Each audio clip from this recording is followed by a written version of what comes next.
A billionaire's lost treasure. A 7-year-old girl wearing it in the poorest part of town. When Marcus Bennett demands answers, he never expects the little girl's words to shatter everything he thought he knew about his own past. What connects a motherless child to his family's darkest secret? The truth will break your heart before it heals it. Will justice finally find its way to those who deserve it most? Watch until the end. You won't believe what happens. If this story touches your heart, please like and comment below. Share your thoughts. Have you ever discovered something that changed your life forever? Your engagement helps us bring more inspiring stories to you. Marcus Bennett adjusted his Patek Philippe watch as his Mercedes glided through the iron gates of his waterfront estate. At 32, he had everything money could buy: a tech empire worth billions, properties across 3 continents, and a face that graced the covers of business magazines. Yet lately, the silence of his mansion felt less like peace and more like emptiness. 3 weeks had passed since he'd lost his grandmother's diamond ring, the only piece of jewelry he ever wore, the only connection to the woman who'd raised him after his parents died in a plane crash when he was 8. He'd retraced his steps countless times, checked every room, questioned his staff. The ring had simply vanished during a charity gala at the downtown convention center. Today, his assistant had scheduled a site visit to one of his company's new youth community centers in Eastwood, the most neglected neighborhood in the city. Marcus rarely made these visits personally, but the board insisted on photo opportunities. Corporate social responsibility, they called it. The neighborhood shocked him. Boarded-up windows stared like dead eyes from crumbling brick buildings, trash accumulated in alleys where children played because there were no parks. The contrast to his world was so stark it felt like crossing into another country. As Marcus stepped out of his car, adjusting his $1,000 suit jacket, something caught his eye. A flash of brilliant light, unmistakable, impossible.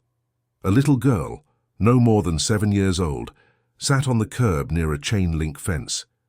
Her clothes were clean but worn, her shoes 2 sizes too big, held together with duct tape. Her dark hair was pulled into a slightly crooked ponytail. She was drawing on the sidewalk with colorful chalk, humming softly to herself, and on her tiny finger, catching the afternoon sun, was his grandmother's ring. Marcus froze. His heart hammered against his ribs. That ring was one of a kind, a 3-carat diamond set in platinum with a distinctive Art Deco design from the 1920s. There was absolutely no doubt. He approached slowly, not wanting to startle her. His security team followed at a discreet distance, their presence impossible to miss in this neighborhood. "Hello," Marcus said, his voice coming out rougher than intended. He cleared his throat and tried again, softer. "That's a beautiful ring you're wearing." The little girl looked up. Her eyes were extraordinary, bright hazel with flecks of gold, too old and knowing for such a young face. There was a wariness there, the kind that came from learning too early that the world wasn't safe. "Thank you, mister," she said quietly, instinctively curling her hand protectively. Marcus crouched down, bringing himself to her level. Up close, he could see she was thin. Not malnourished, but close. Her clothes, though clean, were patched in places, but her face was washed, her hair carefully brushed. Someone was trying their best for her. "My name is Marcus. What's yours?" She hesitated, glancing toward a nearby apartment building, as if checking whether someone was watching. "Lily." "That's a pretty name." "Lily, I don't mean to be rude, but that ring you're wearing, where did you get it?" The wariness in her eyes intensified. "I didn't steal it." "I'm not saying you did," Marcus said quickly, keeping his voice gentle despite the urgency coursing through him. "I'm just curious. It's a very special ring. It looks expensive." Lily's chin trembled slightly. "My mama gave it to me. She said it was important. She said I should never, ever take it off." "Your mama?" Marcus felt confusion mixing with his shock. "Is she here? Can I talk to her?" Tears suddenly welled in Lily's eyes. "Mama's gone. She went to heaven 4 weeks ago." The words hit Marcus like a physical blow. 4 weeks. Right around the time his ring disappeared. This couldn't be a coincidence, but nothing about this made sense. "I'm so sorry, Lily." And he was, genuinely. The loss in her young face was heartbreaking. "Who takes care of you now?" "Mrs. Chen, she lives upstairs." She's nice, but she's very old and she's sick. I try not to be trouble." Lily wiped her eyes with the back of her hand, the one not wearing the ring. Marcus's mind raced. His grandmother's ring on this child's finger. A mother who died 4 weeks ago. The timeline matched, but the connection eluded him completely. "Lily, this is going to sound strange, but I think that ring might belong to me. My grandmother gave it to me before she died, and I lost it 3 weeks ago." Lily's eyes widened with fear. She scrambled to her feet, backing away. "No, Mama said it was mine now. She said it would keep me safe. She said to never let anyone take it." "I'm not going to take it," Marcus said, standing slowly, hands raised in a calming gesture. Several neighbors had appeared on their porches now, watching this expensive stranger talk to little Lily. "I just want to understand. Did your mama say anything else about the ring? Anything about where she got it?" Lily shook her head violently, tears streaming now. "I can't talk about it. Mama made me promise." Okay, Marcus said. "You don't have to break your promise. But Lily, can you just tell me your mama's name? Please?" The little girl looked at him for a long moment, those old soul eyes seeming to measure something in him. Finally she whispered, Sarah Mitchell." The name meant nothing to Marcus. He pulled out his phone. "Can I take a picture of you in the ring? I'm not trying to scare you, I promise. I just need to—" "Mr. Bennett." His head of security, James, appeared at his elbow. "We're running late for the center opening." Marcus waved him off impatiently. "Give me a minute." But when he looked back, Lily was gone. She'd disappeared into the apartment building, the door clicking shut behind her. Marcus stood there on the cracked sidewalk, his expensive shoes surrounded by Lily's cheerful chalk drawings, flowers, rainbows, a stick figure family. The contrast was devastating. His phone buzzed with messages from his assistant. The event was starting. The press was waiting, but Marcus couldn't move. He stared at that closed door, at the building with its peeling paint and broken mailboxes. Somewhere in there was a 7-year-old girl wearing his grandmother's ring. A girl who'd just lost her mother. A girl whose mother had somehow obtained his most precious possession and given it to her daughter with strict instructions to never take it off, to never tell anyone about it. What had Sarah Mitchell known? How had she gotten the ring? And why? Marcus felt a chill despite the warm afternoon. Why had she told her daughter the ring would keep her safe? From what? Marcus made it through the community center opening on autopilot. He smiled for photographs, cut the ceremonial ribbon, and delivered a speech about opportunity and investing in the future. But his mind was miles away, circling the mystery of a little girl and an impossible ring. The moment the event ended, Marcus pulled James aside. "I need you to find out everything you can about a woman named Sarah Mitchell. She lived in this neighborhood and died about 4 weeks ago. She had a 7-year-old daughter named Lily." James raised an eyebrow but knew better than to question his employer when he used that tone. "I'll have information by morning. I need it tonight." "Understood." Back at his estate, Marcus couldn't settle. He paced his study, the same room where his grandmother had given him that ring 15 years ago, just before pancreatic cancer took her. "Your grandfather gave me this when we married," she'd told him, pressing it into his palm with frail fingers. "It's been in our family for generations. It's more than a piece of jewelry, Marcus. It's a promise that we take care of our own, that family is everything. Wear it and remember." He'd worn it every day since. It had been on his finger during his first business deal, his first million, his first billion. When the pressure got overwhelming, he'd twist it absently and somehow feel his grandmother's steady presence. And now it was on the finger of an orphaned 7-year-old in the poorest neighborhood in the city. His phone rang at 9 p.m. James, working fast as always. "What did you find?" "Sarah Mitchell, age 34. Worked as a night custodian at the Grand Hotel downtown, coincidentally the same hotel connected to the convention center where you attended that charity gala 3 weeks ago." Marcus's pulse quickened. "Go on." "She died 4 weeks ago. Ovarian cancer, advanced stage. By all accounts, she hid how sick she was until the very end. Worked until she physically couldn't anymore. Left behind one daughter, Lily Ann Mitchell, age 7. No father listed on the birth certificate, no other family. The child is currently in temporary care of a neighbor, Mrs. Linda Chen, age 73, who has stage 3 kidney disease." Social Services is planning to place the child in foster care within the next 2 weeks. Foster care. Marcus felt something twist in his chest. What else? This is where it gets interesting. James paused. Sarah Mitchell was treated at Mercy General Hospital. I pulled some strings very carefully and found out she had multiple consultations with Dr. Raymond Price. Marcus knew that name. Everyone in the city did. The oncologist, the one who exclusively treats wealthy patients, the same. Here's the problem. Mercy General is a charity hospital. Dr. Price doesn't work there. Yet hospital records show he visited Sarah Mitchell multiple times in her final weeks. Off the books. No insurance billing, no official documentation, just his signature in the visitor logs. None of this made sense. Why would a doctor who charges $50,000 for a consultation be visiting a poor custodian in a charity hospital? That's the question. There's more. Sarah's final hospital bills, over $80,000, were paid in full, anonymously, cashier's check, untraceable. Marcus sat down heavily in his leather chair. Someone paid for her treatment? Not just treatment. Her rent for the last 3 months was also paid. And there's a trust fund that was established for Lily Mitchell 2 days before Sarah died.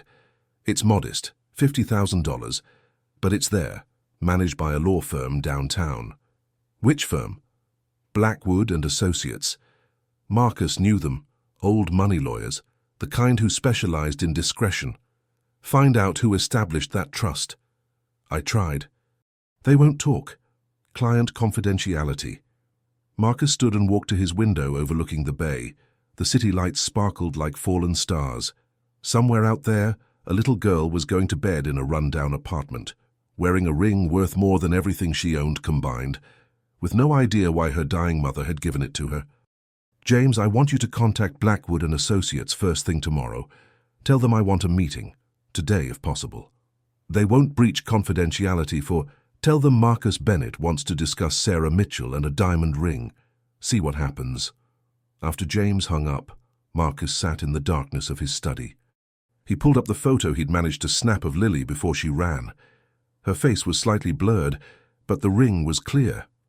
Unmistakably his grandmother's. He zoomed in on Lily's features. Something about her nagged at him. Those hazel eyes with gold flecks, the shape of her face. She reminded him of someone, but he couldn't place it. His phone buzzed. A text from his assistant. Don't forget, board meeting tomorrow, 9 a.m. Quarterly reports need your review. Marcus ignored it.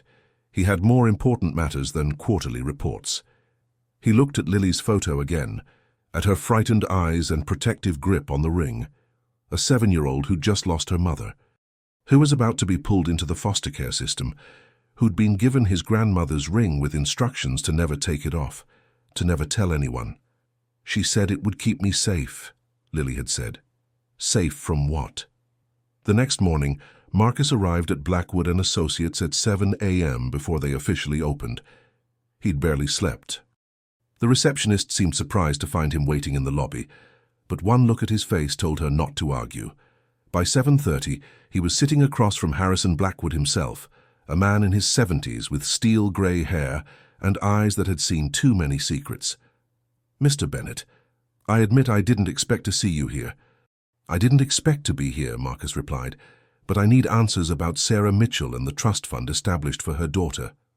Blackwood's expression didn't change, but Marcus caught the slightest flicker of something. Recognition? Concern?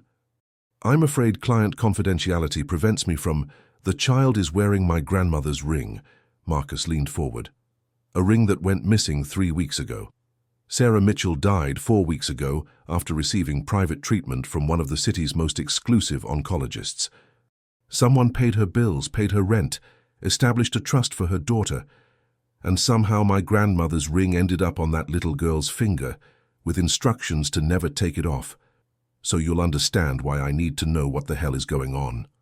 Blackwood was quiet for a long moment. Finally, he stood and walked to his office door, closing it firmly. When he returned to his desk, his expression had shifted, no longer professionally distant, but deeply troubled. Mr. Bennett, what I'm about to tell you violates every professional oath I've taken, but I believe you have a right to know, not as a matter of law, but as a matter of justice. Marcus's heart pounded. I'm listening. Sarah Mitchell came to this office 5 weeks ago. She was dying. She knew it. And she was desperate. She had information about your family that she said you needed to know. But she was terrified. She said if certain people found out she was talking, her daughter would be in danger. My family? I don't understand. I've never heard of Sarah Mitchell before yesterday. Blackwood opened a drawer and pulled out a sealed envelope. She left this for you. She made me promise to give it to you only under specific circumstances. If she died, if you came looking for the ring, or if anything happened to Lily. Marcus stared at the envelope. His name was written on it in shaky handwriting. What's in it? I don't know. She sealed it in front of me and made me swear not to open it. Marcus reached for the envelope with a hand that wasn't quite steady. The paper felt impossibly heavy. There's something else, Blackwood said quietly. Sarah Mitchell wasn't just a custodian at the Grand Hotel. 25 years ago, she worked for your family. At your grandmother's house, she was the housekeeper's daughter. The room tilted. Marcus gripped the edge of the desk. That's impossible. I would remember. You were 7 years old when Sarah left. She was 9. Your grandmother dismissed her mother, Sarah's mother, rather abruptly. No explanation, no references. They disappeared from your life. Marcus tried to remember. The details were hazy. He'd been so young, and then his parents had died just a year later, and everything from that time was colored by grief. Why would my grandmother? I don't know. But Sarah knew something. Something she was willing to die protecting, and something she thought was important enough to steal your ring and give it to her daughter as... What? Insurance? A signal? I honestly don't know. Marcus looked down at the envelope in his hands. Whatever was inside had the power to explain everything, or destroy everything he thought he knew. Open it, Blackwood said softly. But I warn you, Mr. Bennett, some truths, once learned, can never be unlearned. Marcus's hands trembled as he broke the seal on the envelope. Inside was a single sheet of paper, filled with the same shaky handwriting as the envelope. He began to read, Dear Marcus, if you're reading this, I'm gone, and somehow you found my Lily. I pray she still has your ring. I took it. I know that makes me a thief. But I was desperate and dying and terrified, and it was the only thing I could think of to make you look for her, to make you pay attention. You don't remember me. Why would you? I was just the housekeeper's daughter, always in the background. But I remember you. You were kind to me that summer before everything fell apart. You shared your toys. You included me in your games. You had your grandmother's eyes, that same warmth, that same goodness. What I have to tell you is going to hurt. I've kept this secret for 25 years because I was afraid. Afraid of your family's power, afraid of what they might do if they knew I knew. But I'm dying now, and my Lily needs protection, and the truth needs to come out. Your grandmother wasn't just wealthy. She knew things, Marcus, about people in power, about secrets they wanted buried. She kept detailed records, journals, photographs, documents. She said it was her insurance, her way of protecting your family if anyone ever came after you. That last summer I was at your house, I saw something I shouldn't have. I was looking for you. We were playing hide and seek. I went into your grandmother's study, and she was having an argument with a man, a very powerful man. He wanted something from her, some documents she had. She refused. He threatened your family. She threatened him right back. His name was William Harrison. He's even more powerful now than he was then, on the city council, about to run for mayor. Everyone thinks he's a saint, but he's not. Your grandmother knew what he really was. After that day, my mother and I were dismissed. Your grandmother paid us handsomely to leave and never come back.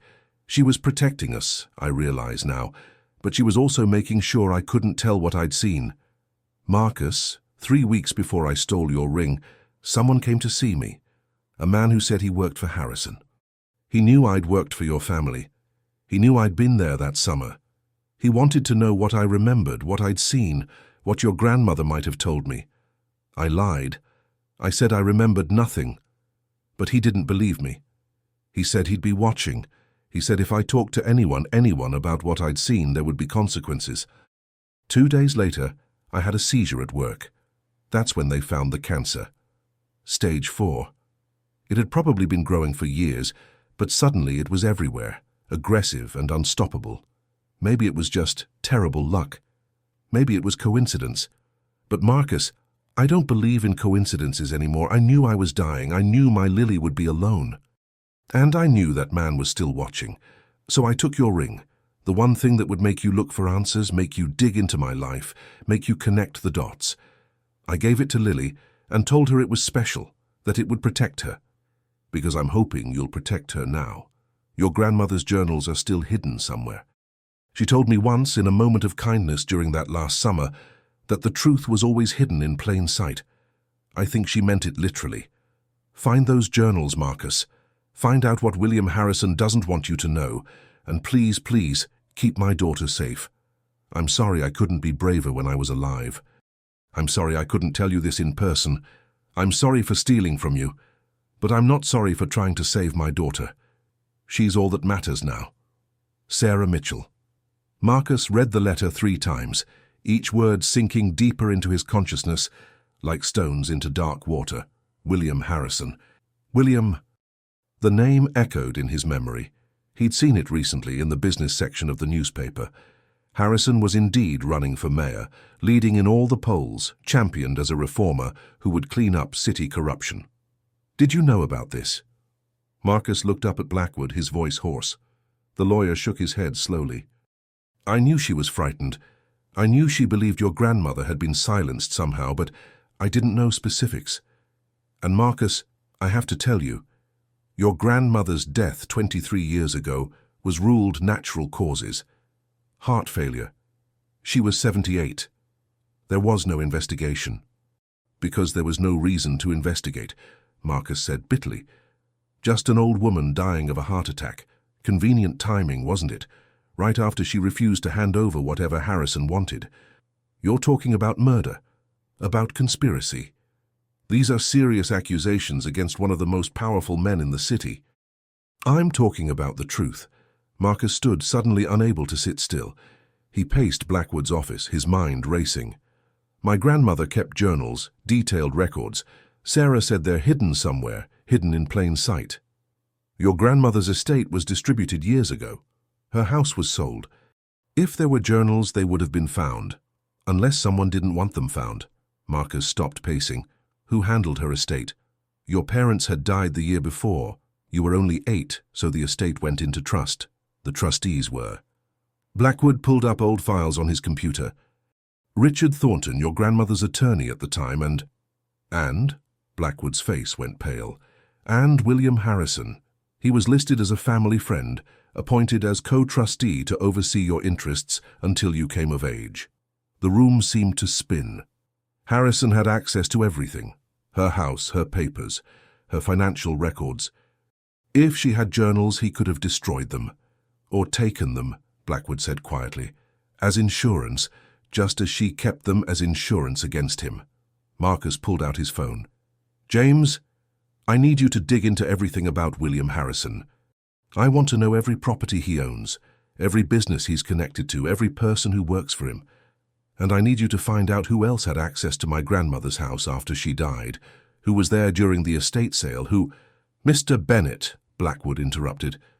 If Sarah was right, if Harrison really is that dangerous, then you need to be very, very careful. You're talking about investigating a man with unlimited resources and no conscience. Marcus thought of Lily, 7 years old, wearing his grandmother's ring because her dying mother thought it would somehow protect her. He thought of Sarah, terrified and alone, stealing from him in a desperate attempt to make him see the truth. Careful didn't help my grandmother, Marcus said coldly. Careful didn't help Sarah. I'm done being careful. He looked down at Sarah's letter again, at her shaky handwriting, at the desperation bleeding through every word. At the bottom, she'd added a postscript so small he'd almost missed it. P.S. Lily doesn't know any of this. She's just a little girl who lost her mother. Whatever happens, whatever you find out, please let her stay innocent as long as possible. She's the only good thing I ever did in this world. Marcus folded the letter carefully and put it in his pocket. I need to see Lily today. Can you arrange it? Social services won't just— I'm one of the richest men in this city. I'm sure you can think of something. Tell them I'm considering a charitable foundation for orphans. Tell them I want to visit the community. Tell them whatever you need to tell them, but get me in to see that little girl." Blackwood studied him for a long moment. "What are you planning?" Marcus met his gaze steadily. "I'm planning to keep a promise my grandmother made 25 years ago. I'm planning to protect what's mine, and I'm planning to find out the truth, no matter what it costs." He walked to the door, then turned back. "And Blackwood, that trust fund for Lily, how much can we add to it without raising red flags?" "Why?" "Because if something happens to me, she needs to be taken care of." "How much?" Blackwood swallowed hard. "Given your resources, we could make it substantial, several million, properly structured. Do it, today, and make sure it's ironclad. No one can touch it except Lily when she turns 18. Not social services, not foster families, not." He paused. "Not William Harrison or anyone connected to him." After Blackwood nodded, Marcus left the office and stood on the sidewalk in the morning sun. The city looked the same as it had yesterday, busy, indifferent, going about its business. But everything had changed. His grandmother hadn't just died. She'd been eliminated by a man who now wanted to run this city. Sarah hadn't just stolen his ring, she'd given him a message, a plea, a warning. And Lily wasn't just an orphan he'd stumbled across by chance. She was the key to everything, the protected innocent at the center of a 25-year-old conspiracy. The reason her mother had committed theft in her final days. The child whose hazel eyes with gold flecks had seemed so familiar because... Marcus froze as the realization hit him. He pulled up Lily's photo on his phone, zooming in on her face. Then he opened his photo gallery and found an old digitized picture he kept of his grandmother as a young woman. The resemblance was unmistakable. The eyes, the shape of the face, even the set of her jaw. "My God," Marcus whispered. Sarah's letter echoed in his mind. The truth is always hidden in plain sight. Lily wasn't just any orphan. Lily was family. Marcus stood outside the rundown apartment building in Eastwood, his heart pounding harder than it had during any business negotiation. Blackwood had worked his magic. Marcus was here as a potential donor, interested in understanding the foster care system. Mrs. Chen had agreed to let him visit. The hallway smelled of old cooking oil and mildew. Paint peeled from the walls in long strips. But when Mrs. Chen opened the door to apartment 3B, the interior was spotlessly clean. Modest furniture, worn but well-maintained. Children's drawings covered one wall. Lily's artwork bright and hopeful despite everything. "Mr. Bennett?" Mrs. Chen said, her English heavily accented. She was tiny, frail, moving slowly. Her skin had the grayish tone of someone whose kidneys were failing. "Please, come in. Lily is in her room. She's been quiet since her mama died. Thank you for allowing this visit." Mrs. Chen's eyes were sharp despite her illness. "You're the man from yesterday. The one who scared her about the ring." "I didn't mean to scare her, I need to understand. Sarah was good girl, good mother. She worked so hard for that baby. Whatever you think she did, she had reason." Marcus nodded. "I'm beginning to understand that. May I speak with Lily?" Mrs. Chen called out in Mandarin, then English. "Lily, honey, we have visitor." The door to the small bedroom opened slowly. Lily peeked out, and when she saw Marcus, fear flashed across her face. She started to retreat. "Wait," Marcus said gently, crouching down. "Lily, I'm not here to take your ring, I promise. I just want to talk to you. Is that okay?" Lily looked at Mrs. Chen, who nodded encouragingly. Slowly, the little girl emerged. She was wearing different clothes than yesterday, a faded purple dress that was too short, showing knobby knees. The ring sparkled on her finger, absurdly large and valuable against her small, work-roughened hand. "Can we sit down?" Marcus asked. They sat on Mrs. Chen's worn couch. The old woman retreated to the kitchen, giving them privacy while staying close enough to intervene if needed. "Lily, I read a letter from your mama. She told me some things about my family, about my grandmother. Did your mama ever talk to you about where she worked?" Lily shook her head. "Mama worked at night. At the big hotel. She cleaned rooms. Did she ever talk about working at a house when she was younger? About a little boy she used to play with?" "Sometimes." Lily's voice was barely a whisper. "She said she had a friend once, a nice boy. She said he had a grandma who was kind to her." Marcus's throat tightened. Did she say anything else about that boy or his grandmother? Lily was quiet for a long moment, her small fingers unconsciously twisting the ring. Finally, she looked up at Marcus with those haunting hazel eyes. She said the grandma kept people safe. She said the grandma knew secrets and protected the ones she loved. She said... Lily's voice cracked. She said maybe if the grandma was still alive, we wouldn't have to be so scared. Scared of what, Lily? The little girl's eyes filled with tears. The man who came. The one who made Mama cry. Marcus felt ice in his veins. A man came to see your Mama. Lily nodded, tears spilling over. He was tall and had grey hair. He wore a nice suit like yours. He talked to Mama when I was supposed to be sleeping, but I heard. He said Mama needed to forget things. He said if she remembered too much, bad things would happen. When was this? Right before Mama got real sick. She tried to hide it, but I knew she was scared all the time after that. She started giving me rules. Never open the door to strangers. Never tell anyone about Mama's past. Never take off the ring. Marcus pulled out his phone and found a photo from a recent news article about William Harrison's mayoral campaign. Lily, is this the man who came to see your Mama? Lily looked at the photo and immediately shrank back, pressing against the couch. That's him, that's the scary man. Marcus's hands clenched. Harrison had personally threatened Sarah, had personally made a dying woman terrified for her child's safety. Lily, I need to ask you something important. Did your Mama ever tell you anything about your father? The question clearly surprised her. Mama said my daddy was gone before I was born. She said he was a good man, but he couldn't stay. She never said his name. Marcus pulled up the old photo of his grandmother on his phone, the one where she was young before age and grief had carved lines in her face. Do you see any of yourself in this lady? Lily studied the photo carefully, her small brow furrowed. She has eyes like mine, and her smile. Mama had a smile like that sometimes. Lily, I think your Mama and my grandmother knew each other better than just as an employer and housekeeper's daughter. I think there's a connection between our families. I don't know exactly what it is yet, but I'm going to find out. Are you going to take the ring back? Lily's voice was small, frightened. Marcus looked at this brave little girl who'd lost everything and was still trying to be strong. He thought about his grandmother, about her journals hidden somewhere, about the promise of protection that had echoed through 25 years. No, he said firmly. The ring is yours. Your Mama gave it to you and I respect that. But Lily, I want to make you another promise. I'm going to find out the truth about what happened to your Mama, about my grandmother, about everything. And I'm going to make sure you're safe. No one is going to hurt you. Do you believe me? Lily studied his face for a long moment. Then slowly she nodded. Okay, she whispered. Mrs. Chen emerged from the kitchen with tea. As she set it down, Marcus noticed how her hands shook, how shallow her breathing was. Mrs. Chen, how long can you care for Lily? He asked quietly. The old woman's face crumpled.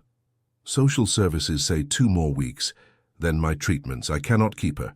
She goes to foster home. Tears ran down her weathered cheeks. Sarah asked me to protect her baby. I'm failing. No, Marcus said. You're not failing. You've done more than anyone could ask. But I have a question. What if there was another option? What if Lily had family who could take her? Mrs. Chen looked confused. Sarah said no family, no one. She might have been wrong. I need to do some DNA testing to be sure, but there's a possibility that Lily and I are related. Distantly, but related. And if that's true, I could apply to be her guardian. Both Mrs. Chen and Lily stared at him in shock. You would take her? Mrs. Chen asked. A man like you, so rich, so busy. You would take a poor little girl? Marcus looked at Lily, at her hopeful, disbelieving expression. My grandmother taught me that family is everything. She said we protect our own no matter what. If Lily is family, and I believe she is, then yes, I would take her, if she wants that. I would have a home? Lily's voice was barely audible. A real home? Not foster care? A real home, Marcus confirmed, with plenty of space to draw and play, good schools, and most importantly, safety. No one would be able to hurt you. Lily burst into tears, Great, heaving sobs of relief and grief and hope, all mixed together. Mrs. Chen gathered her into her arms, crying too. Marcus stood, giving them a moment, and stepped into the small kitchen. His phone buzzed. James, with preliminary information about Harrison. Marcus read quickly. Harrison owns 12 properties through various shell companies. One of them is a storage facility on the industrial west side, purchased 3 months after your grandmother's death. Never sold, never developed. Still pays property taxes on it. Strange investment for a man like him. No obvious profit motive. Marcus's pulse quickened. A storage facility, purchased right after his grandmother's death, hidden in plain sight. He texted back, "Get me the exact address, and James, hire the best private security team you can find. I need them watching Lily and Mrs. Chen around the clock, starting immediately. Discreet but thorough." Understood. How long? Until I say otherwise.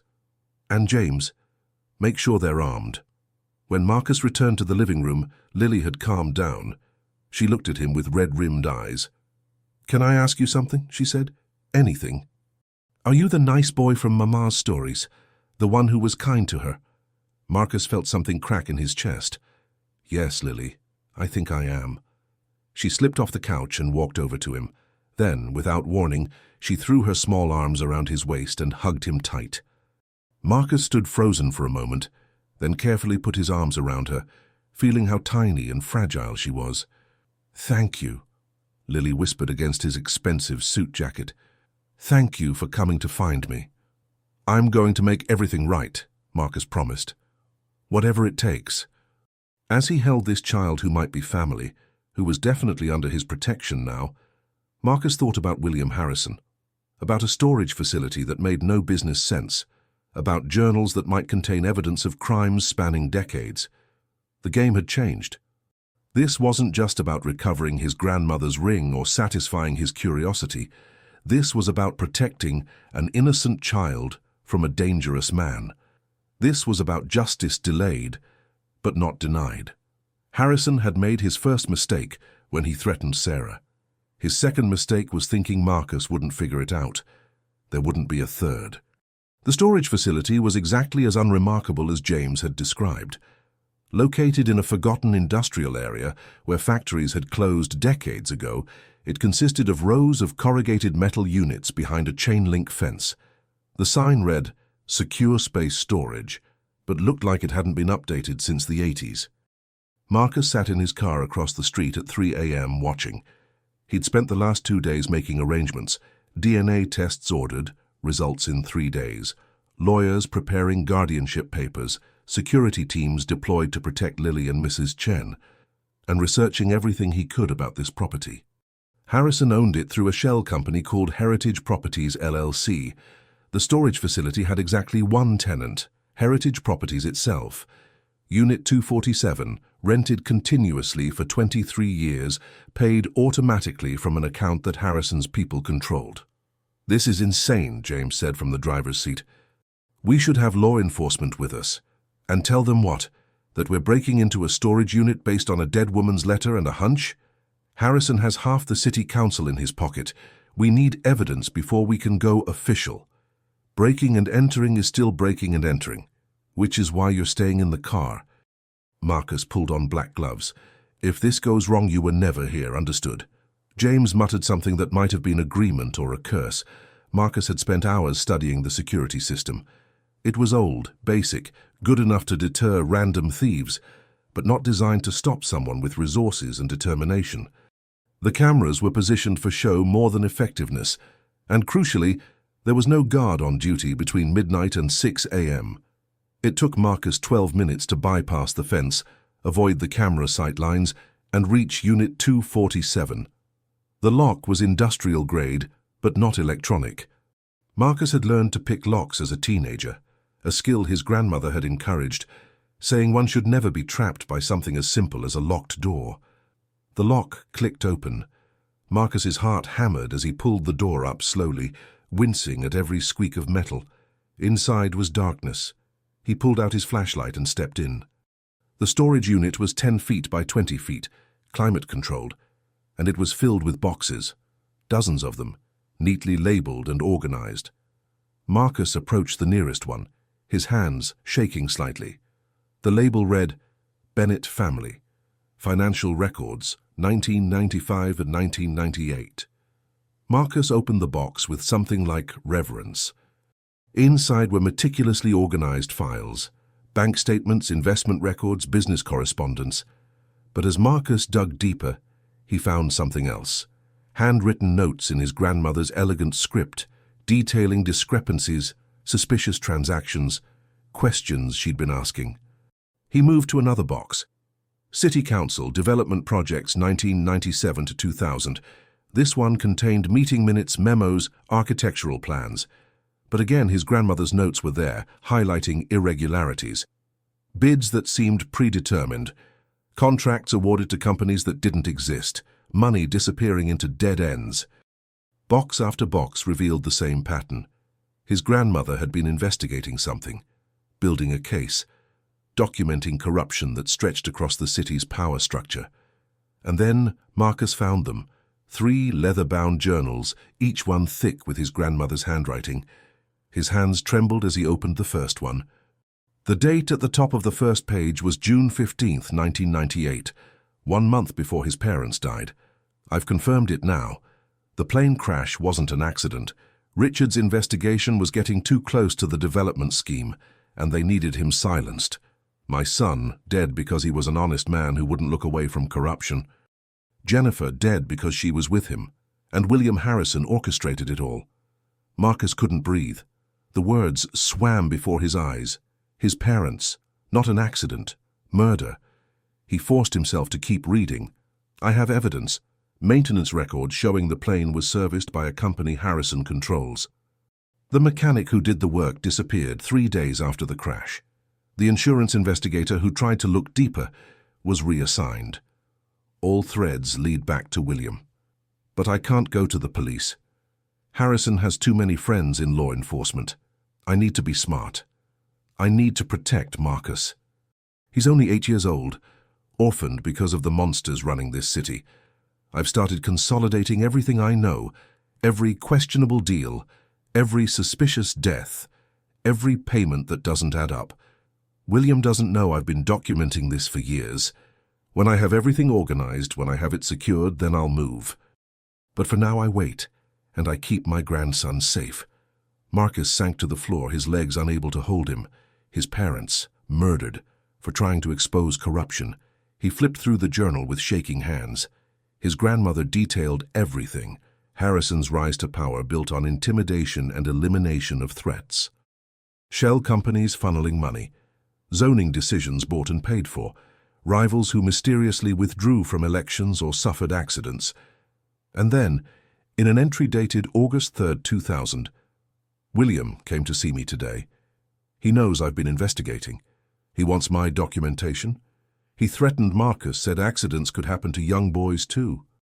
I told him that if anything happens to me or my grandson, everything I know goes public. I've made arrangements, copies of documents secured in multiple locations, letters to journalists set to be delivered if I miss check-ins. I've made myself a liability to kill.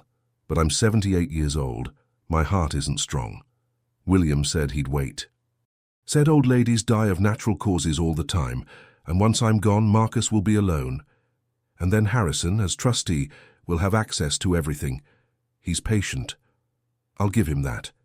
He's willing to wait for nature to take its course. But I'm not giving up. I'm going to find a way to protect Marcus, to preserve this evidence where Harrison can't destroy it. The entry ended mid-sentence. Marcus flipped to the next page, but it was blank. He checked the date on the last entry, August 10th, 2000. His grandmother had died on August 12th, 2000. Heart failure. Natural causes. Marcus's chest felt like it was being crushed. She died just 2 days after that last entry. Maybe it really had been her heart. Or maybe Harrison had gotten tired of waiting. He forced himself to keep reading through the other journals. They were meticulous. Names, dates, amounts, locations. His grandmother had built an airtight case against Harrison and at least a dozen other powerful people. This was enough to bring down half the city's establishment. And then, in the last journal, Marcus found an entry from July 1998, right before his parents died. Young Sarah Mitchell, the housekeeper's daughter, witnessed my confrontation with Harrison yesterday. She's only 9, but she's bright. Too bright. She understood more than a child should. I've told her mother they need to leave. I've paid them well to relocate, to forget they ever worked here. I'm doing this to protect them. Harrison would think nothing of hurting a child if that child became a threat. Better Sarah grows up far from this mess, far from my war with these men. And then, one more entry, dated August 9th, 2000. Sarah's mother died. Cancer, 3 months ago. Sarah is alone, working whatever job she can find. She's 22 years old. I sent her money anonymously. I pray she's safe. I pray she's forgotten what she saw. But I've been thinking, if something happens to me, if I can't protect Marcus anymore, maybe Sarah could be part of the solution. She knows. She saw. If Marcus ever needs the truth, maybe she could help him find it. I'm being fanciful, but I think I'll establish a small trust for her, just in case. Something that might bring her back into Marcus's orbit someday. Insurance, legacy, hope. Marcus sat in that storage unit, surrounded by 25 years of secrets, and finally understood. His grandmother had set everything in motion. The trust for Sarah had been part of a contingency plan. And when Sarah realized she was dying, when Harrison came threatening her, she'd remembered. She'd stolen the ring to create a connection, to force Marcus to investigate, to lead him here. A dying woman's last desperate act. But it had worked. Marcus heard a sound outside, a car door slamming. Voices. His phone buzzed. James, urgent. Security company just arrived. 2 men. They're heading for your unit. Get out now. Marcus grabbed the 3 journals and ran for the door. But as he emerged, 2 men in security uniforms were already approaching. Hey, this is private property. Marcus ran. Not toward the front gate, they'd cut him off, but toward the back fence. Behind him he heard shouting, footsteps pounding. He reached the fence and threw the journals over first, then scrambled up the chain link. Hands grabbed at his ankle. Marcus kicked hard, felt his shoe connect with flesh, heard a grunt of pain. He went over the fence, dropped 8 feet to the alley on the other side, rolled, grabbed the journals and ran. James had the car moving before Marcus even reached the street, the passenger door flying open. Marcus dove in. James hit the gas. "Did they see your face?" James demanded. "Don't know, doesn't matter, call our lawyers. If Harrison figures out it was me, he'll know I have the evidence." "Marcus, this is insane. We need to go to the FBI, the state police, someone, and wait while they investigate? While Harrison has time to destroy evidence, intimidate witnesses, maybe hurt Lily? No, we do this smart and we do this fast." Marcus looked down at the journals in his hands, his grandmother's legacy, his parents' justice delayed by 25 years, and Sarah's final gift to her daughter, the truth that would set them all free. "James, contact every journalist you can trust. Not local, national. I want Washington Post, New York Times, 60 Minutes. Tell them I have proof of corruption at the highest levels of city government. Tell them it involves a mayoral candidate and spans 25 years. Tell them—" His phone rang. Unknown number. Marcus almost didn't answer, then changed his mind. "Mr. Bennett." William Harrison's smooth voice made Marcus's skin crawl. "I understand you've been taking an interest in some old storage facilities." Marcus's blood ran cold. "How did you get this number? I have friends everywhere, including, it seems, in positions to monitor security systems even for outdated facilities. Tell me, did you find anything interesting in Unit 247? How about evidence of 25 years of corruption? Evidence that you murdered my parents? Does that count as interesting?" Silence on the other end. Then, "You should be very careful about making accusations you can't prove." "I can prove all of it. My grandmother documented everything. Those journals are stolen property. Any evidence obtained through criminal means is inadmissible in court. Any lawyer will tell you that." "I'm not interested in courts," Marcus said coldly. "I'm interested in the court of public opinion.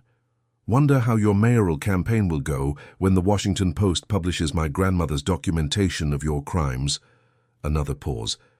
When Harrison spoke again, his voice had changed, harder, dangerous. "I've lived through worse than a smear campaign from a dead woman's ravings, but Mr. Bennett, you should think very carefully about your next move. You've taken on guardianship proceedings for little Lily Mitchell, I understand. Such a vulnerable child. The foster care system is so unreliable. Accidents happen to children in the system every day." Marcus saw red. "If you go anywhere near that little girl—" "I'm simply pointing out reality. You have documents that may or may not be credible. I have resources and relationships built over 40 years. Who do you think wins that fight? Now I'm willing to make this very simple. Return what you took, forget this vendetta, and Lily will have a very comfortable life. I'll even see to it personally that she's placed with a good family. You can set up trust funds, visit regularly, whatever eases your conscience. She's my family." "Is she? Or is she just a little girl whose mother told her some interesting stories? You haven't even gotten the DNA results back yet. And Mr. Bennett, I think you'll find those results inconclusive. Science can be such an imprecise tool sometimes." Harrison had people in the lab. Of course he did. "Checkmate," Harrison said softly. "You can't prove Lily is yours. The documents are illegally obtained. Your grandmother's journals are the ravings of a paranoid old woman, according to my experts. And if you continue this crusade, that little girl will disappear into the foster system where, tragically, I won't be able to protect her." The line went dead. Marcus sat in stunned silence. Harrison had outmaneuvered him. Without DNA proof, he couldn't claim guardianship. The documents were legally compromised, and Lily was utterly vulnerable. "What did he say?" James asked. "He threatened Lily, and he's going to manipulate the DNA results. Then we go nuclear. We release everything to the press right now, tonight. And what happens to Lily while the story plays out, while lawyers fight and investigations drag on? She goes into foster care, right into Harrison's reach." Marcus looked at his grandmother's journals, then at his phone. He pulled up the photo of Lily wearing his ring, those hazel eyes staring at the camera with hope and fear mingled together. Sarah had been right to be scared, right to hide, right to protect her daughter any way she could. And now it was Marcus's turn to protect her. But how? Marcus didn't sleep that night. He sat in his study, his grandmother's journals spread across his desk, reading and rereading, looking for something he'd missed. Some advantage, some weapon. At 6 a.m. his phone rang. Blackwood. "I have the preliminary DNA results," the lawyer said without preamble. "They're complicated." "What does that mean?" "It means the lab claims the samples were contaminated. Inconclusive results. They want to retest, but that will take another week." Harrison got to them. "Possibly. Or possibly it really was contamination. But Marcus, there's something else. I did some digging into Sarah Mitchell's background. Your grandmother did set up a trust for her in 2000. I found the records, but there's more. Sarah's mother, Elena Mitchell, had worked for your family since 1985. She was more than just a housekeeper. Your grandmother trusted her completely. Get to the point. Sarah's birth certificate lists father as unknown, but I found hospital records from her birth in 1989. Elena had a private room, expenses paid in full, unusual for a housekeeper, and there's a notation in the billing, special arrangement, per RB. RB, Robert Bennett, your grandfather. Marcus, I think Sarah might have been your grandfather's daughter, born from an affair with Elena. Which would make Sarah your aunt, which would make Lily my cousin. Marcus felt the pieces clicking into place. That's why my grandmother protected them, why she set up the trust, why she told Sarah to leave. She was protecting her husband's illegitimate daughter from Harrison. It's speculation, but it fits. And Marcus, if it's true, Lily absolutely is family. Even without DNA proof, the hospital records and your grandmother's trust documents establish a connection. It's not as strong as a DNA match, but combined with character witnesses and your resources, it might be enough for guardianship. Harrison will fight it. Let him. The man's a politician running for mayor. Does he really want to be seen in court fighting to keep a 7-year-old orphan away from a blood relative with unlimited resources? The optics are terrible for him. Marcus felt a spark of hope. We file today. Get the paperwork ready. Already done. We can be in front of a judge by this afternoon." After they hung up, Marcus looked at the journals again. He'd been thinking about this all wrong. Harrison was right. The documents were legally compromised, obtained through breaking and entering, but they didn't need to be admissible in court to destroy him. Marcus pulled out his phone and made 3 calls. The first was to Jennifer Wu, an investigative journalist at the Washington Post who'd won a Pulitzer for exposing political corruption. "Ms. Wu, my name is Marcus Bennett. I have documentation of 25 years of corruption involving a mayoral candidate. Are you interested?" 3 hours later, Wu sat in Marcus's study, carefully photographing every page of his grandmother's journals. Her eyes grew wider with each page. This is going to bring down the entire city government," she breathed. "Half the council, the planning commission, 3 different police chiefs. I need you to run it immediately. Today. I know that's not how journalism normally works, but I'll need time to verify some of these claims." "How much time?" "With a story this big? A week, minimum, more likely 2. "I don't have 2 weeks. I have a 7-year-old cousin who's in danger every day this man walks free." Wu looked at him steadily. "I can't publish unverified accusations, Mr. Bennett. That's not journalism, that's a hit piece. But I can publish a story about the documents themselves, that they exist, what they claim, that an investigation is warranted. I can have that ready by tomorrow morning. Front page. Do it." The second call was to every major media outlet in the city. Marcus offered them an exclusive interview. Billionaire Marcus Bennett, making shocking claims about mayoral candidate William Harrison. They all agreed to send crews. The third call was to the FBI field office. Marcus didn't trust the local police. Harrison had too many friends there. But federal investigators had no local loyalties. "I want to report political corruption, bribery, and murder," Marcus told the agent who answered, "and I have documentation to prove it." By noon, the wheels were in motion. By 2 p.m., Marcus was in family court with Blackwood, filing guardianship papers for Lily. By 4 p.m., the first news vans were parked outside his estate, ready for his 5 p.m. press conference. Harrison called at 4:30 p.m. "You're making a terrible mistake," Harrison said, his voice tight with fury. "The only mistake was yours. 25 years ago when you killed my parents, 2 years ago when you threatened Sarah, and 3 days ago when you threatened Lily. You have no proof I did any of those things. Those journals are fiction. Your grandmother was senile at the end. Everyone knew it. Then you have nothing to worry about. The truth will come out in the investigation. There won't be an investigation. I have friends, had friends, past tense. I've been making calls all day. It's amazing how quickly people distance themselves when the FBI starts asking questions. Your supporters are running for the exits, William. By tomorrow morning, you'll be radioactive." Silence. Then, "Even if you destroy me, it changes nothing.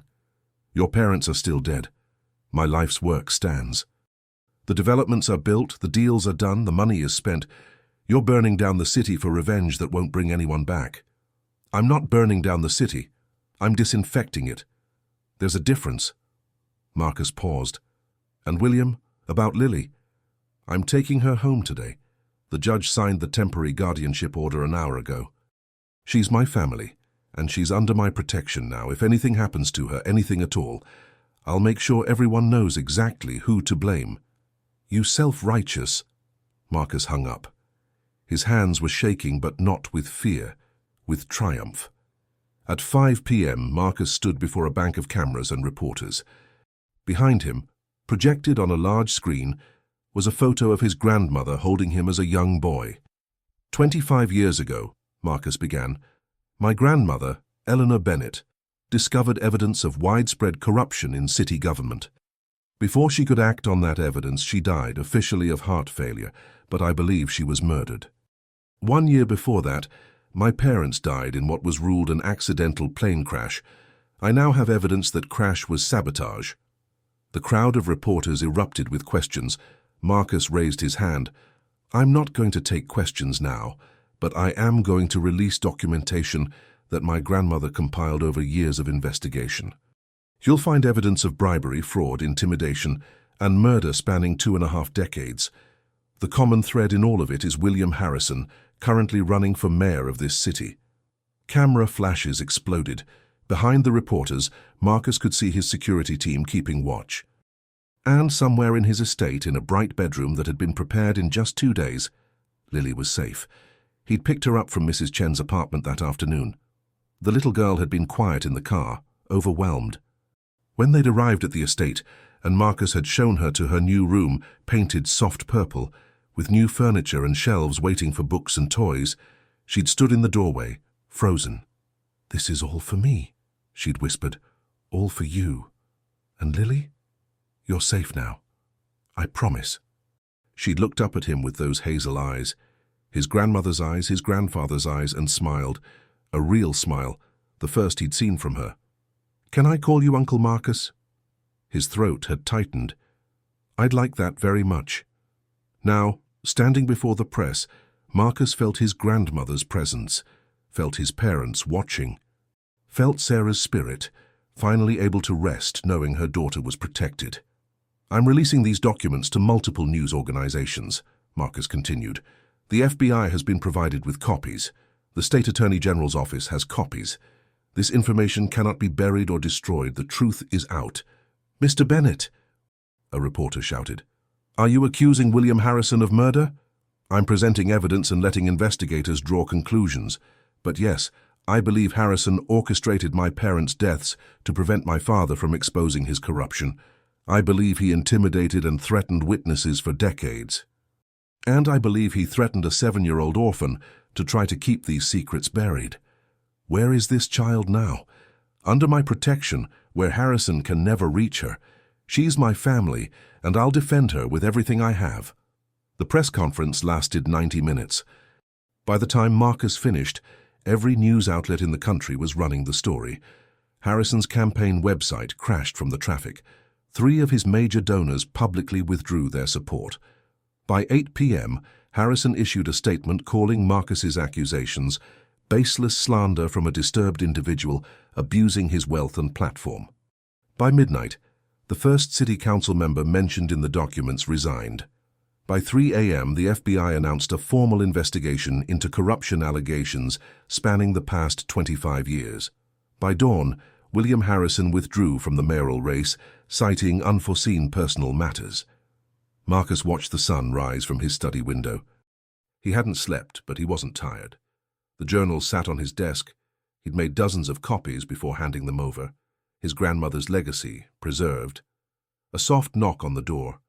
Lily peeked in, wearing new pajamas decorated with stars. "Uncle Marcus, I had a bad dream. Come here, sweetheart. Come."